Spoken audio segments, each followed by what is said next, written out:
Welcome to Quantum RX, the podcast that teaches you how to move beyond stuck emotions and trauma for mind, body, and spirit healing. I'm your host, Dr. Stephanie Davis.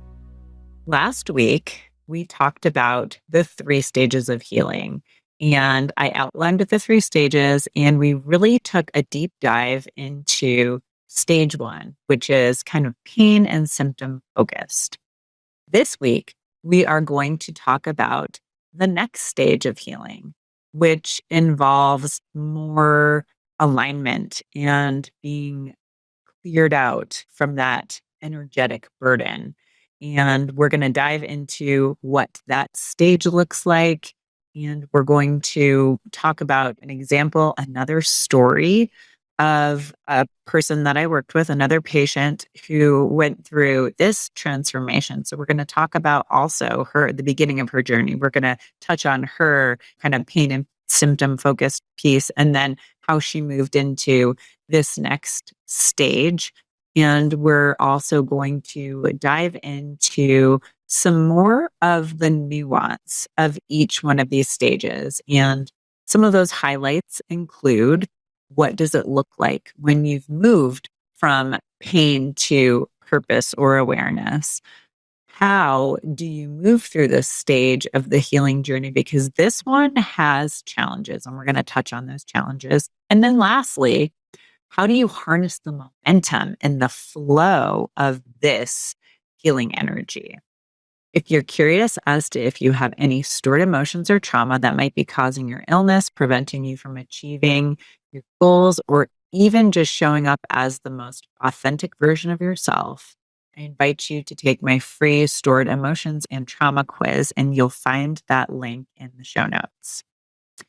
So let's dive in. Let's dive into what it looks like to go from that pain and symptom focused to very much physically focused on what is happening to me right now and where do I feel this pain. That's all really, really important too.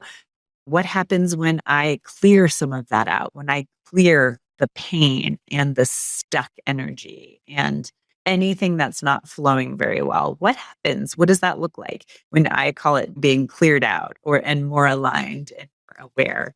What does that look like? So we're going to dive into that right now. So as I said before, that is, first stage is very physically focused. This second stage is more, you have easily transitioned into being in your heart space and being grateful and living in gratitude, living in, I wouldn't say love yet, because I feel like that's a part of the next stage where people kind of show up. And even when somebody's doing something crappy to you, you can still show up and perceive that person with love.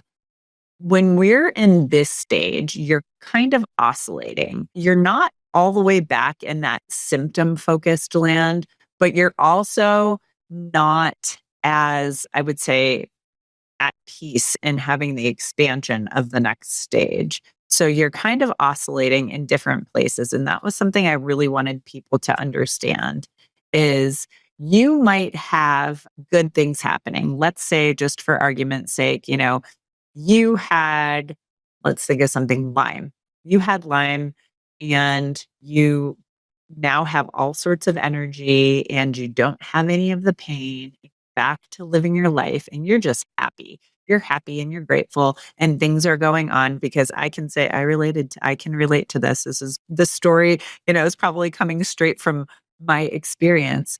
But it's one of those things where you're like, oh, I'm feeling great. And most of your days you are feeling great. But then you have those moments where you're like, oh, I have this headache and I just feel like not great. And maybe that headache lasts for a couple of days. And you're like, oh, you kind of fall back. There's still an imprint or a memory of what it was like to be that person laying on the couch with no energy and horrible, like piercing headaches and feeling like you're going to vomit or vomiting, that type of stuff. You still have that imprint, especially if you haven't done any trauma work surrounding your past experiences or stuck emotions. You still might have that, I would say, feeling or energetic or traumatic imprint. And so that's a big piece of the puzzle, is recognizing that. So something that I tell people that I'm working with, especially if we've gone from that place where they're not symptomatic really anymore, or their symptoms are highly reduced, then we talk about this. I tell them, yeah, you're going to have many more great days. It's like you've been on in this marathon and you are rounding the corner and you see the finish line, or maybe you crossed the finish line, and then you have all of that relief and just level of understanding that you've achieved something pretty spectacular. Because I just to honor all stages of the healing journey every time where that's a pretty miraculous and spectacular achievement because it's hard. Healing is hard. And so I invite people to sit with what's happening. How are you handling life? How are you handling the challenges of life? Because this is where we see this stage of moving from kind of like pain to awareness and purpose. To that this kind of comes to life and I see changes in people. Like I said, we were in the physical. Then now people are becoming more like aware of mind and body and how they show up in the world and how they show up affects other people and how in turn other people affect them. And they're starting to see this interconnectedness and that it's not just us here. We are a piece of an infinite puzzle of humanity where we live in the country, on planet Earth. There's this massive expansion that once you kind of move beyond self and the kind of purely physical body, it opens up this whole other world. And many, many people see that. And that's where they get that. I always call it a little bit of an awakening, where they're not resigned to just sit with and be okay with what's happening in life. They might get inspired. And this is where that pain to purpose idea comes in. They might get inspired to start a new hobby or get active in their community or completely change jobs and careers or do some other kind of work and, write a book, do all of the things. That's once you kind of get rid of kind of like that physical baggage, like the baggage that we're holding on to and that pain and, symptom focused world. Once you clear that out, it opens up emotional and energetic space in your body to do other things. And that's where just awareness and presence is important. When you have moved beyond that stage of pain and symptom focused, it's easier to be present in life and present in your current state and not worrying about the future or worrying about the past. This is part of that journey, but it's not always easy. And I know I have done podcasts on what that healing journey looks like, the ups and downs and the meandering and just the whole roller coaster that it actually ends up being. But that roller coaster tends to end. And it's in this process, in this stage where that roller coaster tends to end. It tends to go more from like pretty significant ups and downs, just like a roller coaster or like corkscrews and spirals and all of that stuff, to ebbing and flowing, just like life does. Life is not perfect, although I know it's easy to look at other people's lives and think that they have an easy life. But what you will see is that there's distinct, instead of there being really extreme highs and lows, there might be lower lows and I shouldn't say higher highs. It's more balanced. It isn't extreme. And in part of that is like how you perceive and handle things. And then the other part of it is like you creating in your life because you realize that you do have some control of what happens because we've talked about this in past episodes. Thoughts become things. Thoughts can become your reality. So if you're constantly stewing in the place of low energy and pain and symptoms, it's hard to be able to see beyond that. But once you move beyond it, you have this awareness like, oh, there's so much more available to me. And that's kind of one of the big pieces, what I would call one of the benchmarks for understanding where you are on the journey, the healing journey. You've moved from the place to like just being focused on this physical body and the symptoms and the pain to now you're like, oh, I've got energy. I can show up in the world in different ways. I can respond in a different way. This is usually the stage where people are not as triggered in life. And that brings me to the story that I want to share with you with the next patient that I worked with. Her name is Jessie. And with her, I actually met her after she had dealt with a lot of her issues. And her stuff was more hormonal, and she had fertility issues, lots of hormone issues. And she was at a place where she was still working on that stuff, but she had already started doing some of the inner work. So we built on that. And one story that she relayed to me at the beginning was, at one point in her life, she is a person she wants to show up for people. And when she shows up for people, she has an expectation that life is going to be reciprocated, and that whatever she did, not necessarily, she doesn't expect anything in return, but if you say something, she remembers it. And when it doesn't happen, she would get upset and hold on to that. And somebody in her family had pointed out that maybe it's you. You have these expectations of other people because you show up for other people. Like, she is very giving, but not in a way that it's not honoring her, because she definitely does all of the work. So I wanted to make that clear, because a lot of people are givers, and that's a trauma response. This is her, she's worked through that stuff. So for her, it's not a trauma response. It's just one of her love languages. It's how she shows people that she cares. She will send gifts and cards and do like acts of kindness for them, random acts of kindness, for lack of a better term. So that's how she shows up. And so when people are engaging with her in life, if they're like, hey, yeah, I'm going to take you out to coffee next week, and it doesn't happen, that would hit her hard.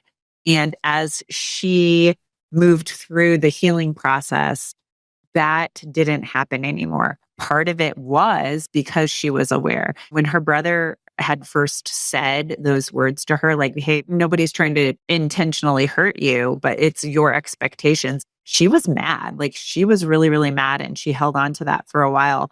But then as she sat with it and then did some more work, she realized that it wasn't like other people, it was her and her response to the world, and the lens through which she was viewing everything. And so I always found her story very interesting, because again, as we worked together and did some work, she really, she just blossomed. She let that stuff go, and things would flow in for her much more easily.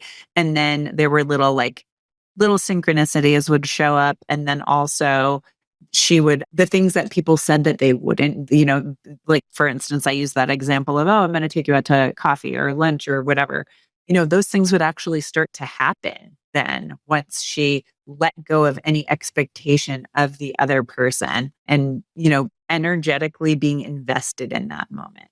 So that's when her life started to transform, and she was feeling healthier, even healthier than she was, and happier.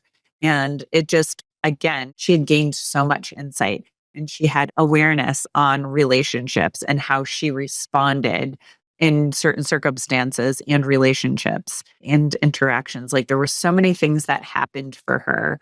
And I can't even tell you, it was like wisdom. It was like she had all of these like bombs dropped of wisdom on her. It was just amazing. And just to watch that transformation happen. So it's like you go from like the pain and like very much in the physical body, to then being more in your like heart center and mind, and your consciousness is being opened and increased and expanded.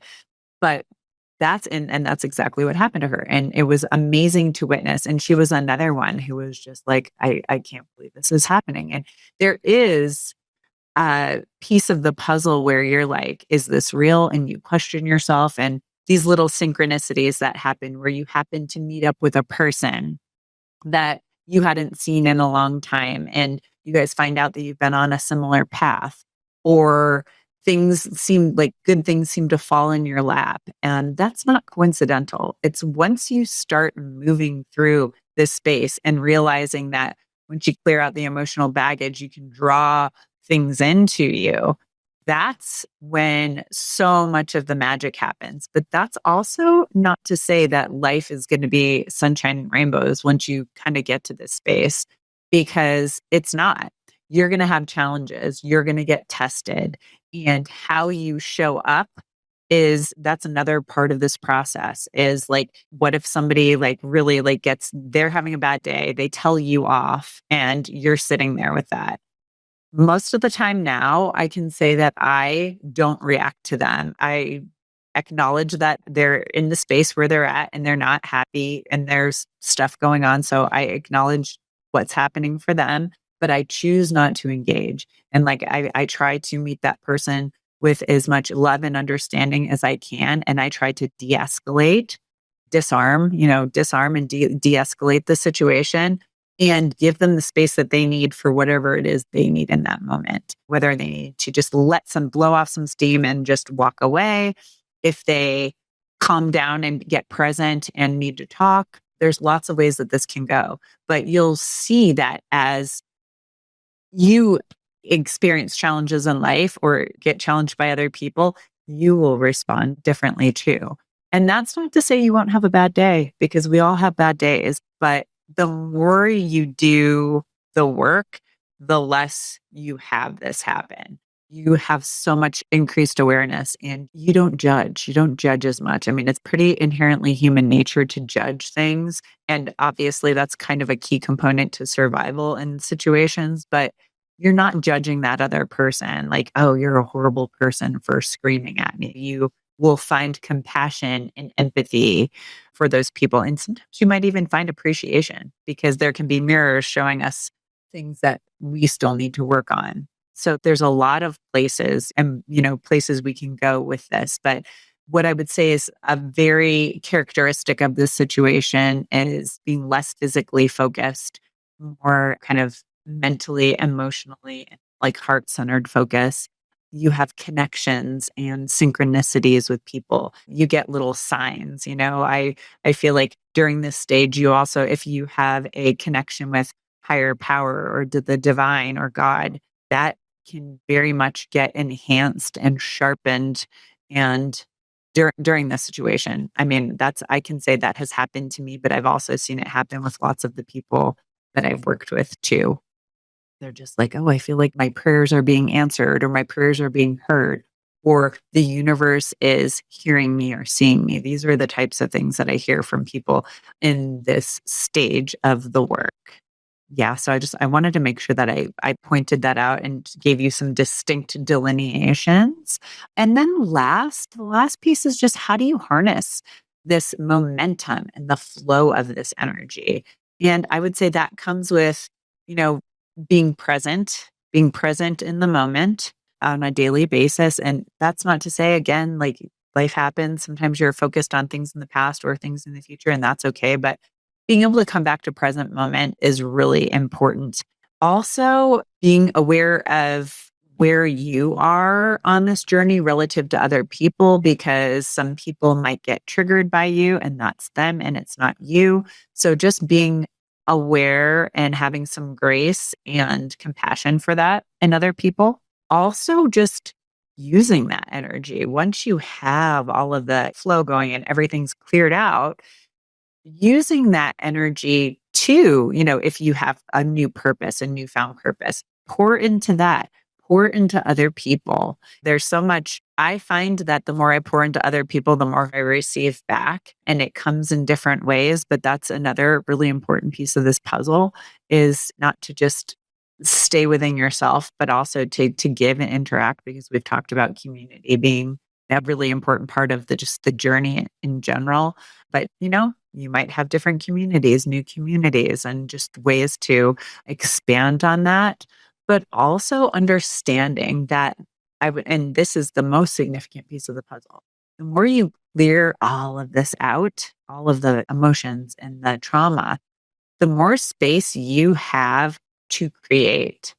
we are all inherently creators. And in the next episode, we're going to talk about that a little bit more, how to harness that and expand upon that. So, next episode, we are going to be talking about the knowing, the peace, and expansion. That would be the next stage. And last nugget I want to leave you with is this: it's a continual journey.